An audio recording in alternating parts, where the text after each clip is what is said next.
Pakistan's current affairs. Pakistan's current administration and army supporters seem convinced that because the PTI cult's Khyber Pakhtunkhwa government has destroyed the province during its 12 years of misrule and is nowhere to be seen actually helping the flood-affected people there. While all relief is being provided by the army and the federal government, this will naturally neutralize PTI's cult following on one side and project a positive image of the state on the other. But the reality is that cult brains don't work on logic, irrespective of someone's education or status, whether one is a double-triple PhD, a general, a judge, or whatever. The simple rule is that anyone who uses brain cannot be part or follower of a cult. Thus, rest assured, no one affiliated with Imran Khan's Youthia cult, including generals, judges, or bureaucrats, will acknowledge this except hypocritically when forced on record. Very soon, they will dismiss it as photo ops or political point scoring.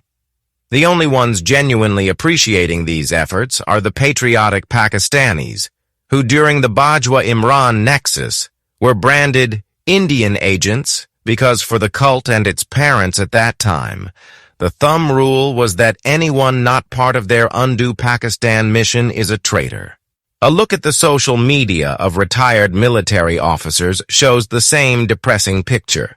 Almost all officers of brigadier rank and above are still hardline Youthias, only cautious due to General Asim Munir. But in truth, I have yet to come across a single retired officer above colonel rank who is not a Youthia or who openly stands with Hafiz Asim Munir, the most patriotic chief in decades. The reasons are clear. The most critical factor is ownership of the narrative, and the PTI cult owns it. Every mainstream media outlet, the entire filth generation warfare machine prepared by ISPR for the cult, and even the 75-year-old narrative assets of the military establishment have not been withdrawn from PTI.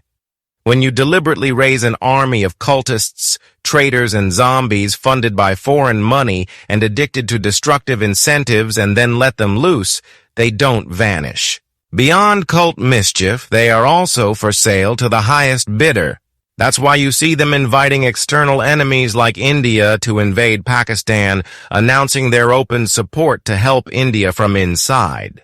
Today, Pakistan is a nuclear power, but the weakest nuclear state from within. A so-called human rights champion, in reality, a prostitute-type figure serving hostile powers, can bend the state at will, daily.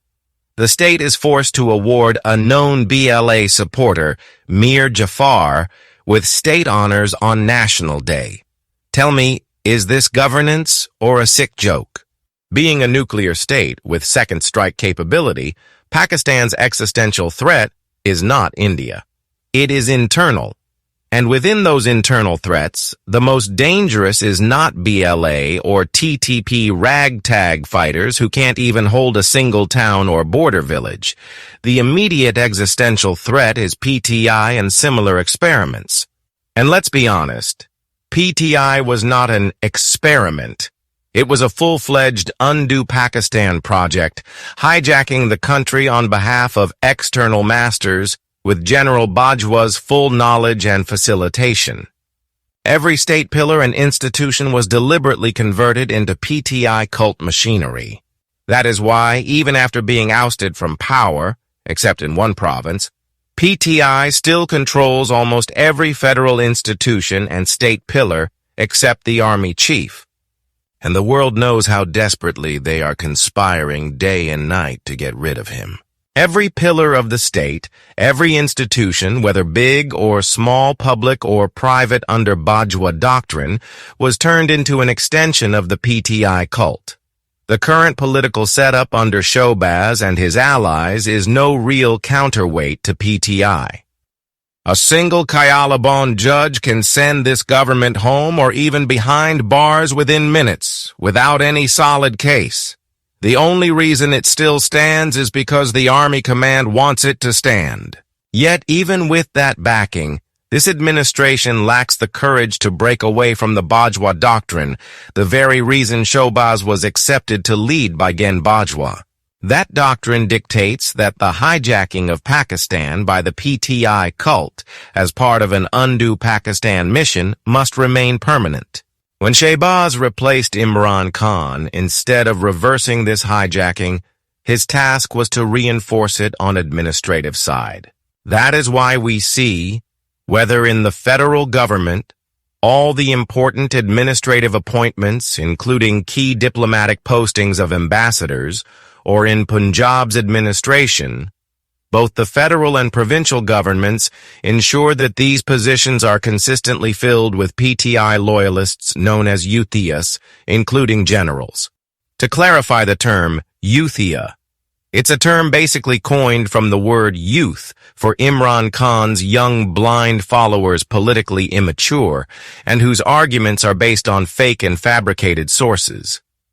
With ruthless brainwashing, they were converted into ruthless cult, then into a type of new cultist religion referred as youthmat. Now everyone in this cult, irrespective of age, is called Youthiya because their brains are same. To clarify the term Ka'alabhand, it's about the judges who consider Imran Khan as their god and go to any extent for him against the Constitution no matter what, even if it harms the state. One of them himself had once said, warning the government, "We are Ka'alabhand, we will bite you," meaning being venomous creatures, we will kill you by our venomous bite. After removal of Imran Khan from the federal government, Pakistan is effectively divided into two parallel states. On one side is the old Pakistan, represented by the army chief and the current federal government of PMLN and PPP, ruling over 90% of Pakistan, but hardly with 40% influence over administrative structure, and that too because of Sindh and Baluchistan. The other 60% influence over administration is still with the PTI cult, despite being out of the government.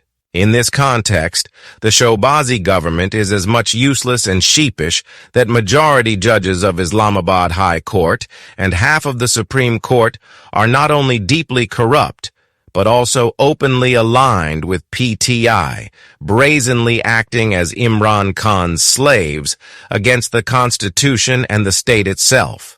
Yet the timid Showbazi administration lacks the courage to take any action against them. Instead, it repeatedly increases their salaries and pensions as bribe to save its skin. But it never deterred the Taliban to humiliate Showbazi Awa and armed forces on every opportunity, because one, such actions are actually admission of weakness, and two, it's like pouring gasoline on fire that even if some corrupt was thinking to go home, now he would not. Another point to note is that Pakistani judges already enjoyed perks more than the judges of any country on earth. So, if the show continues, don't be surprised if Showbaz increases their perks to 10 million per month within next 4 years. That's how the outstanding Showbaz is, and that's why he is actually liked by all type mafias of state structure. Lucky for us, Modi is a fool. His madness created opportunities for us, but Pakistan is in danger of wasting them. A wise Indian leader, a statesman, would never have blundered like him. A few billion rupees would have been enough to collapse Pakistan from within without firing a bullet. PTI and its partners, including 90% of sitting judges, are openly for sale, whether inside Pakistan or while visiting Western capitals. They do it openly without shame. While standing in the U.S., they would tell the audience, "I helped fill Islamabad High Court with so-and-so numbers of Taliban as part of Undo Pakistan project." And you know what? No one can question them, as doing so is contempt of court and you can straight away end up in jail. They openly rushed to meet foreign masters in Islamabad to discuss their future course against the government, like Supreme Court Judge Mansoor Shah once did. Is this a state? Really? Every anti-Pakistani element with a Pakistani identity, regardless of sect, ethnicity, or creed from TTP to BLA, from Qadianis to Gohar Shahi cultists, are united under PTI's flag. Their single mission, dismember Pakistan. Even a teenager understands that if Pakistan is attacked externally tomorrow, the PTI cult will side with the aggressor, be it India, Israel, or even the devil himself. Internally, they are already allied with TTP and BLA. And yet, the state cannot muster the courage to take the lawful step of banning PTI. Despite knowing that it is a foreign-funded cult on a mission to loot, bankrupt the economy, ignite civil war, weaken the army, surrender nuclear deterrence, and ultimately break Pakistan apart. This blueprint is written clearly across every PTI action from 2017 to date. Still, the Army's declared enemy remains only the BLA and TTP. But pause and ask, who launched the single biggest assault on the Pakistani state since 1971, aimed at crushing it from within? The PTI cult. So why not ban it? Why not eliminate it? The answer is simple. Because a huge portion of the ruling elite, including their children, are not just PTI members, they are stakeholders in its mission to undo Pakistan. And when I say ruling elite, its major part is the bureaucracy and judiciary, meaning that major state pillars and those who actually run the country are PTI cult's arm. In situation, the nation is daily told the childish claims of new hopes like minerals, new provinces, and so on. The fact is that until Pakistan recovers to at least its 2014-15 level, dreams of oil, gas, or mineral extraction are just fantasies. Since 2022, the nation has been told a dozen times that China is about to start CPEC Phase 2. I have written repeatedly that China will never pour in big investment unless the PTI is finished. Verbal assurances are worthless for China. You can see 3 years to claims and note CPEC Phase 2. How can China ignore Imran Khan's sabotaged CPEC from day one first by staging a sit-in to block the Chinese president's visit to inaugurate Phase 1, then by creating the bogus CPEC authority against China's will, installing a corrupt retired General Pizza imported from the U.S., handing over confidential CPEC documents to Washington, and ultimately dumping the CPEC. During this period, the other partner of Undo Pakistan project, General Bajwa, has been deceiving China, giving them fake assurance but practically dumping the CPEC. Which serious partner would trust now on verbal assurances? The world knows that PTI cult project is Undo Pakistan project. The only blind ones are our so-called leaders. Pakistan today is cracked from within so badly that Pakistan resembles neither a proper state nor a functioning nation. Just look. When a federal or Punjab court convicts PTI's May 9th coup perpetrators, judges ensure to grant them time to flee to KP, where Imran Khan's cult runs the province like an independent country. The state dares neither to stop nor arrest them, and the nation's current saviors are feeding it daydreams of extracting rare earth minerals, oil, gas, and blah blah. Their intentions seem good, but they are daydreaming.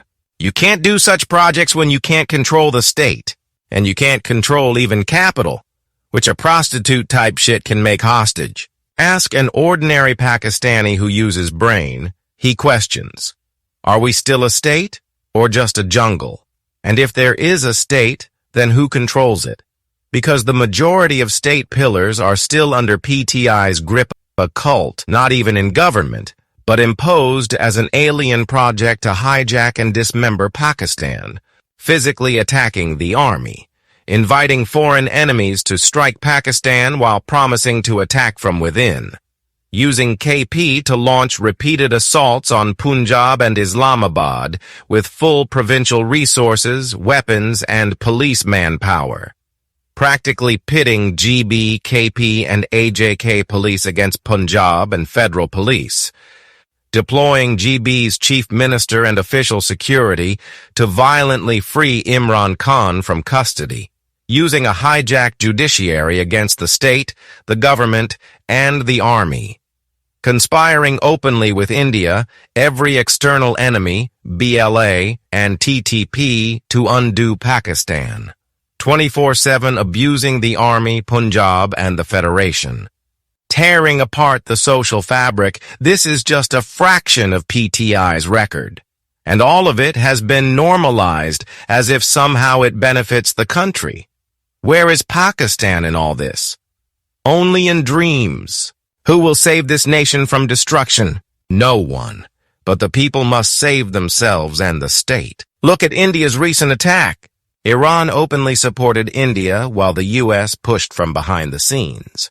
But shockingly, UAE and Saudi Arabia also sided with India as they tried their best to pressurize Pakistan not to respond to Indian attacks on so-called terror centers, most of which were actually mosques or other civilian places, and all the dead were civilians, including women and children. So why UAE and KSA would put such a nonsense pressure on Pakistan? Analysts point to U.S. pressure on them or their economic interests in India, their investments. But they miss the bigger picture. Iran cannot tolerate Pakistan defeating a non-Muslim giant like India for its own reasons, and the Arabs for their own reasons. Arabs cannot stomach a non-Arab Muslim nation like Pakistan emerging as the strongest Muslim power. A decisive Pakistani victory over India would strip Riyadh of much of its clout in the Muslim world. Can they digest that? Never. In my opinion, besides Iran, both UAE and Saudi Arabia would actually prefer to see India crush Pakistan next time, forcing it to crawl back to them in desperation, begging for rescue. This is the ruthless reality of power, nationalism, and geopolitics. Defeating India in a brief skirmish does not mean Pakistan has suddenly become a strong and formidable nation. It simply shows that, militarily, Pakistan is capable of defending itself against external threat like India, and that its armed forces still retain professional strength. Nothing more. In reality, PTI refused to attend the meetings called to discuss India's attack threats. Instead, its cult openly encouraged India to strike Pakistan. And when the attack finally happened, PTI leadership and followers either celebrated with India or tried to disguise their position through hypocritical language. Their stance only shifted afterwards, for two reasons. First, because ordinary Pakistanis on social media relentlessly exposed and shamed them, and second, because after Pakistan's decisive response, India was forced to ground its air force for 2 days and move its assets to the eastern region. Only then, when Modi failed to weaken Pakistan and install their so-called Bhagwan as king, did the PTI cult suddenly pretend to act patriotic and claim they stood with the nation. But even that came with another deceitful twist. They said the victory was achieved solely by the Air Force, not the Army, dismissing the role of the Army chief, Hafiz Asim Munir, whom they consider their imagined enemy. This is the essence of their youth mat religion. Any army chief who does not rig elections to crown their Bhagwan Imran Khan, like General Bajwa once did, is branded a traitor. And once again, within days, they reversed their position and went back to echoing India's narrative, a stance they still shamelessly continue on social media. While the world openly acknowledges Pakistan's triumph, the youths remain glued to Modi's Hindutva propaganda machine. This constant campaign of creating doubts 24/7 is not without consequences. It plants confusion in the minds of the younger generation, making them question as if their own state and armed forces were deceiving them. Now, looking at this entire picture, the most pressing question remains: where is Pakistan heading internally as a nation? And with the state in this condition, how can Pakistan ever rise to become a solid wall the army chief wants it to be?